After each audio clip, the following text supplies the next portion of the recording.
Hello everyone, I'm Kris. This is, well, I would say their name, but I was told that it's illegal for non-Muslims to say their names. And I don't want to break the law, you know. Incorrect pronunciation crime is big in some parts of the world. I've been told, according to the friends that I made up who told me that law that they made up. So, you know, can't say it. So let's just go ahead and get into the video. That's how I get out of looking like a fool. Upon occasion, the Prophet ﷺ was walking through the streets of Medina and he saw Hussein radiallahu anhu playing with a group of children. By the way, I apologize. This is going to be two parts because it's over 25 minutes. So I'll break it into two 15-minute videos. And he began to run after him, and Hussein would run this way, and the Prophet ﷺ would run after him. Hussein would run out that way, and Rahmatul Alameen sallallahu alayhi wasallam would run after him, until finally he caught him, he embraced him, and he kissed him. Who else other than Hussein had the honor of the Prophet sallallahu alayhi wasallam lifting his garment and kissing him upon his navel? Who else other than Hussein radiallahu anhu had the honor of the Prophet sallallahu alayhi wasallam saying, Hussein is from me, and I am from Hussein? Who else other than Hassan and Hussein had the honor of the Prophet sallallahu alaihi wasallam saying that your houses will be opposite my house in Jannah? Who else other than Hassan and Hussein had the honor of the Prophet sallallahu alaihi wasallam saying that on the day of judgment, in the hereafter, that you will be the leaders of all the youth in Jannah? Whoever wants Nope. Never mind. to see a man from the men of paradise, let him look to Husayn ibn Ali. For indeed I heard the Prophet saying that, sallallahu alaihi wasallam, in the shade of the Kaaba, and he would see Hussein and he would say, this one is the most beloved person on earth to the ones in the heavens today. On one very special day in the streets of Medina, our Prophet sallallahu alaihi wasallam came out, and he was wearing a coat made of black wool. And then his grandson Hassan radiallahu ta'ala an came and he entered that coat of his. And then Husayn radiallahu ta'ala an came and entered with him. And then Fatima came in and also entered with them.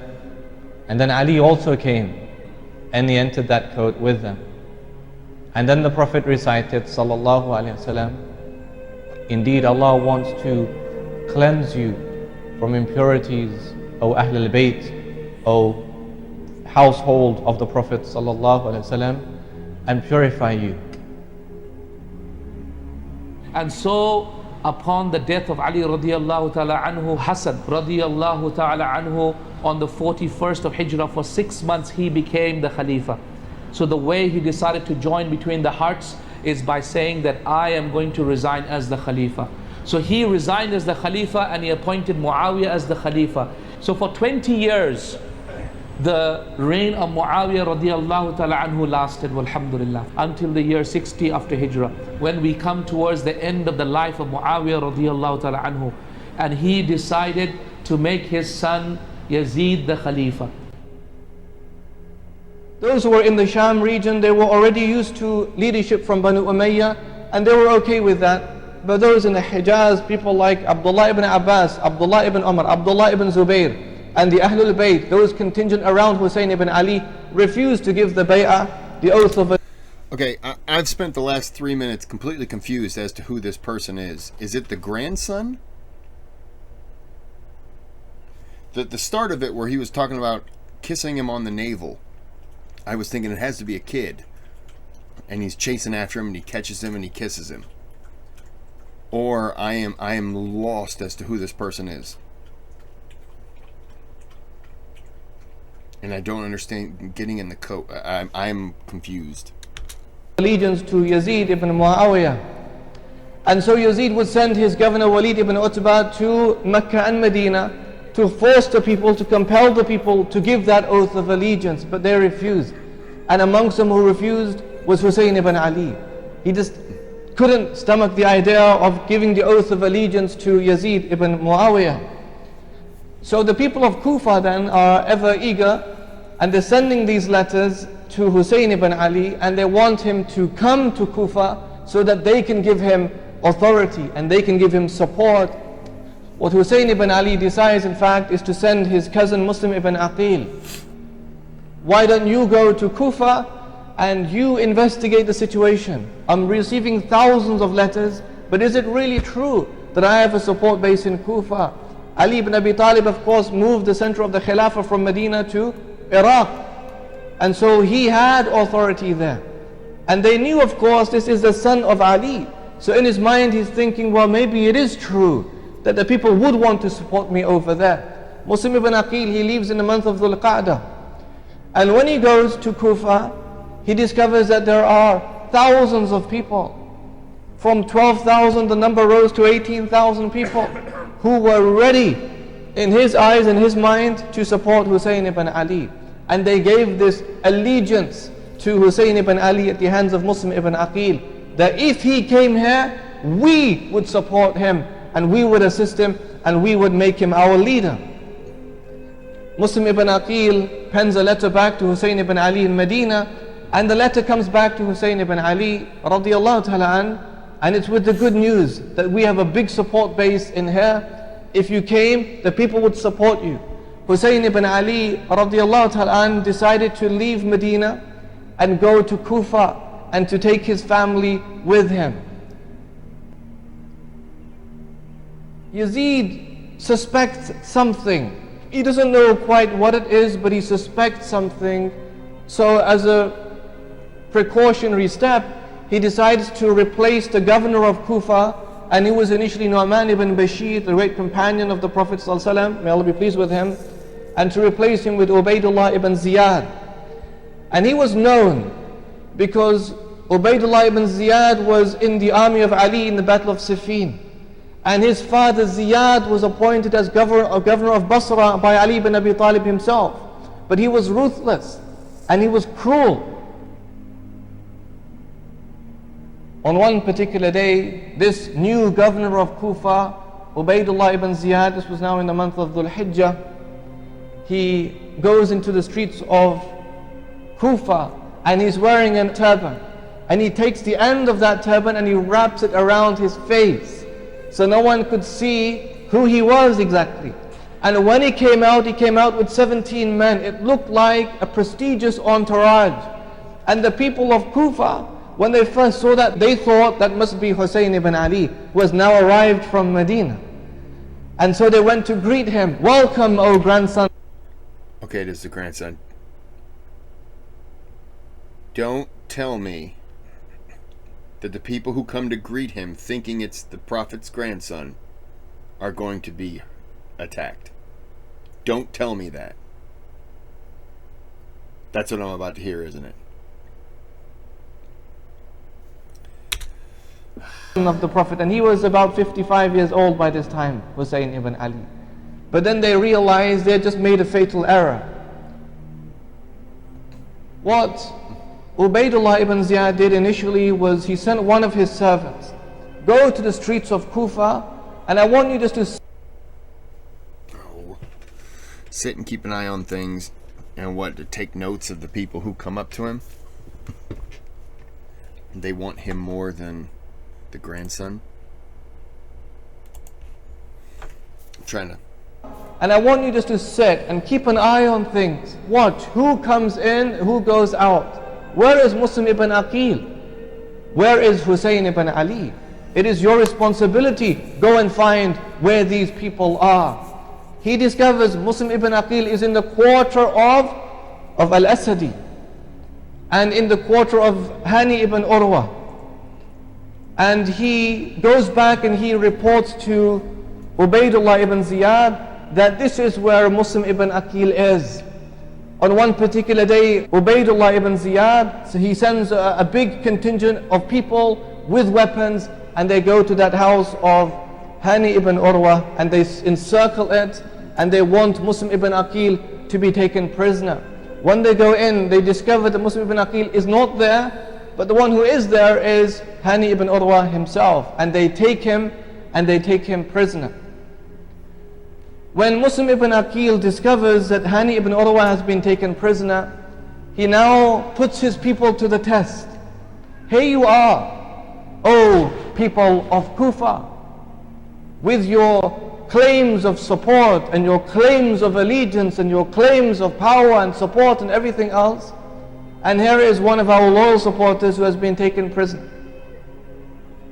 He says, I need your help. We will march to the palace of Ubaydullah ibn Ziyad and we will request for Hani ibn Urwa to be released. We will make that request.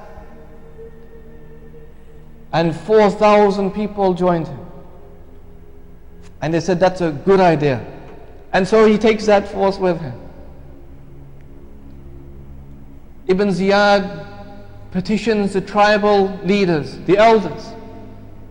Go and tell the people. Tell the fathers to dissuade their sons. Tell the mothers to dissuade their sons. And so the fathers are now saying things like, listen, there are enough people with Muslim ibn Aqil. You don't have to put your neck on the line. In the morning, he left with a big contingent of 4,000 people. But that number began to reduce. By the afternoon, it was around 400. By Maghrib time, it was 30. He led 10 people in Salah. By the time the prayer was finished, there was no one behind him.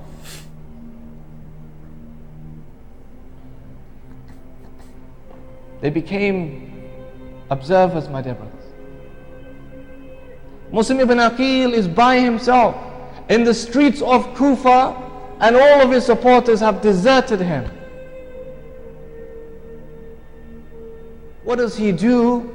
He walks around. He's trying to evade people like the authorities, if you want to call them that, who want him to be taken to Ibn Ziyad. He finds one home. He knocks on the door. An old woman answers the door, and he simply says, I'm very thirsty. I need water. Is there any water for a guest, please? And so she brings him in and she gives him some water, and she asks or inquires about him, and she realizes this is Muslim ibn Aqil, and she's overjoyed that we have someone in our home from the family of the Prophet sallallahu alaihi wasallam.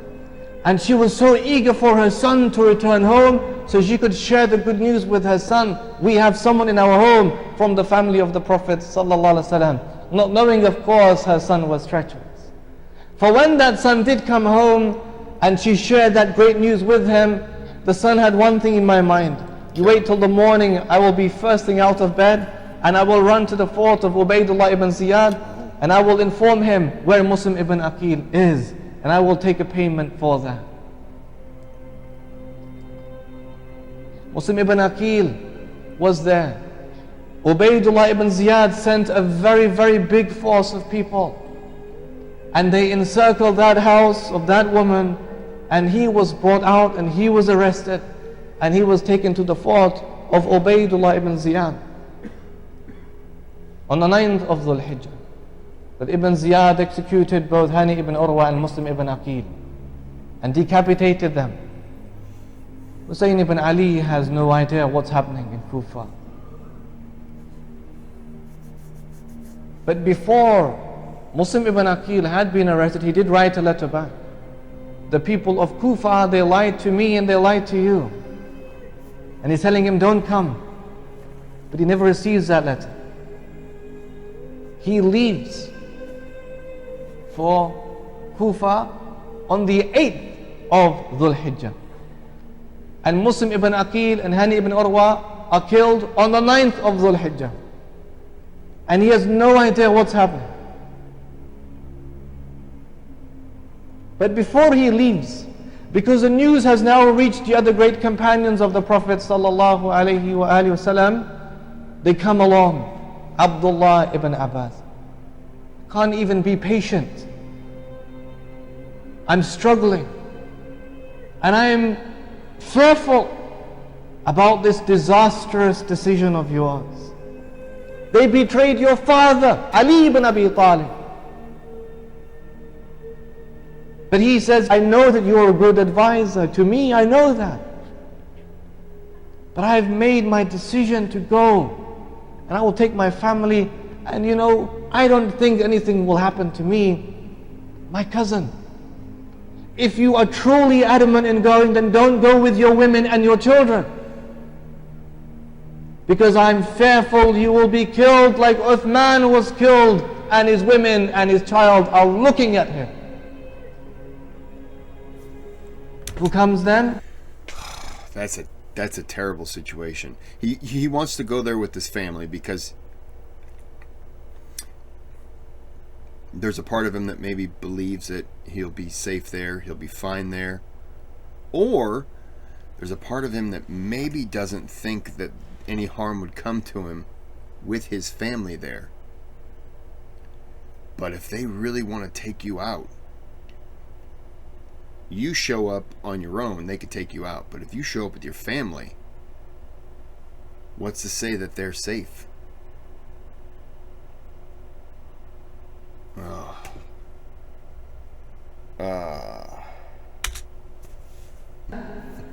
Well, Abu Sa'id al-Khudri comes next. He said, look, Hussein, I will tell you something. I had your dad say, these people who claim that they support you, they have no resolve, and they have no patience with the sword, and they will betray you. But still Husayn ibn Ali, may Allah be pleased with him, is confident about his decision. Abu Sa'id al-Khudri then leaves. Who comes next? Abdullah ibn Umar. I bid you farewell. I wish you the protection of Allah from being killed. When everyone is sitting there saying, listen, you know, I'll pray for you, because as soon as you're out of sight and you go there, they're going to kill you. You either have a lot of faith in the fact that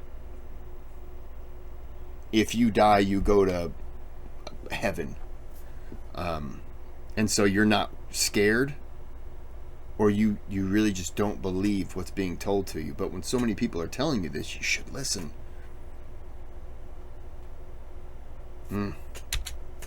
From being killed. He had this very strong belief that Hussein is not going to come back alive. And those companions who were old, and they were experienced, and they knew the situation, and they lived with Ali ibn Abi Talib, with Hussein's father, and they were close to the Prophet sallallahu alaihi wasallam. They're advising him, don't go to Kufa.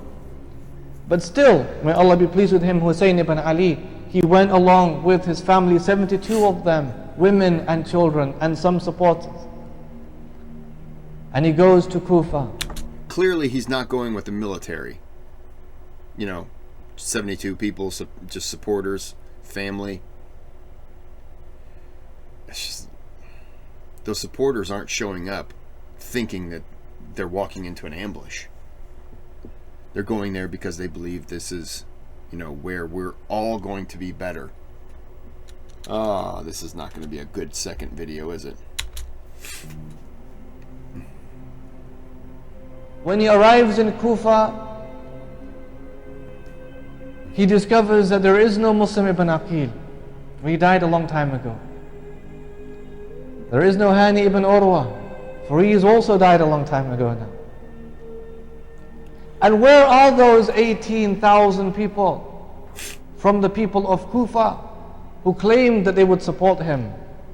Where have they suddenly all vanished into thin air? For he couldn't see it anywhere. And here he is, the grandson of Rasulullah sallallahu alaihi wasallam, the only living grandson of a prophet alive, and he's stranded. And so he has three claims, three petitions. He says to them, look, I am happy to go back. I will go back to Medina. Too late. Or I will fight fi sabilillah in one of the frontier lands of Islam, and I will die like that, killed shaheed by the permission of Allah. Or allow me to go to Yazid himself, and I will petition my claim to him. They refused, rejected all of them. I'm going to stop it here. so that we know he's stuck.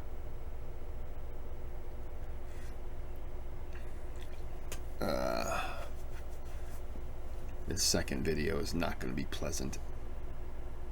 Why do I got a feeling every one of them is going to get wiped out? Ah, boy. I don't have any more onion ice cream with me, but I'm just going to have to pretend that I do. Because I got a feeling I'm not going to like this second video. Okay, so, like and subscribe. And until part 2, which will be tomorrow. Have a good day, have a good night. But I'm not going to, because I'm going to be doing the next video. And I'm thinking about all the stuff that could happen. One of them is they all just decide, hey, let's have a truce and they eat pizza, right? That's what I'm going to go with. So until that video, have a good day, have a good night.